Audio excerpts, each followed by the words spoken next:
اللہ اللہ اللہ اللہ اللہ تبارک و تعالی نے اس امت کو ساری امتوں کا سردار بنایا۔ کنتم خیر امت کہہ کے اس امت کو اللہ تعالیٰ نے تمام امتوں کی امامت عطا کر دی۔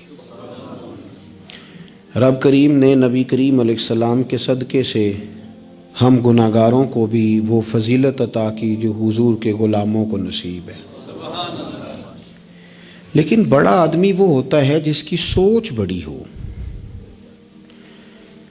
جس کے افکار بلند ہوں، جس کی نگاہ پاک ہو، جس کا حوصلہ بڑا ہو۔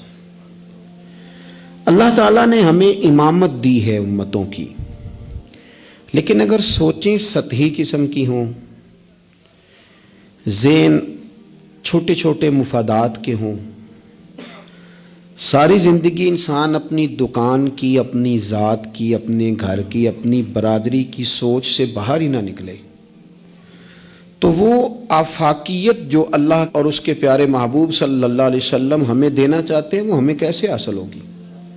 جو قومیں اپنے چھوٹے چھوٹے ذاتی مفادات کے لیے ملی سودے کریں،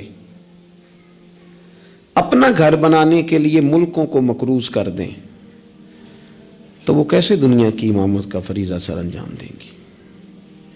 ساری زندگی اگر انسان اس رٹے سے باہر نہ آئے کہ میں کیسے اونچا ہو سکتا ہوں، میرے بچے کیسے آگے جا سکتے ہیں، مال کیسے کما سکتا ہوں، یہ میرا گھر بہت بڑی حویلی میں کیسے بدل سکتا ہے، فیکٹری ایک کی 4 کیسے ہو سکتی ہیں، اور کوئی ملی کام ہی نہ کرے، تو وہ آفاقیت جو اسلام چاہتا ہے وہ کیسے پیدا ہوگی؟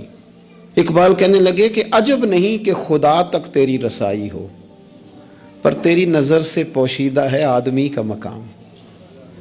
تو بندے کو ہی نہیں سمجھ سکا تو وہاں تک تو کیا جائے گا؟ جب تک سوچوں میں وسعت نہیں آتی۔ دیکھیں نا، ڈاکٹر اقبال ہمیں کہتے ہیں کہ بازو تیرا توحید کی قوت سے قوی ہے، تو وطنوں میں، سرحدوں میں اپنے آپ کو قید نہ کر،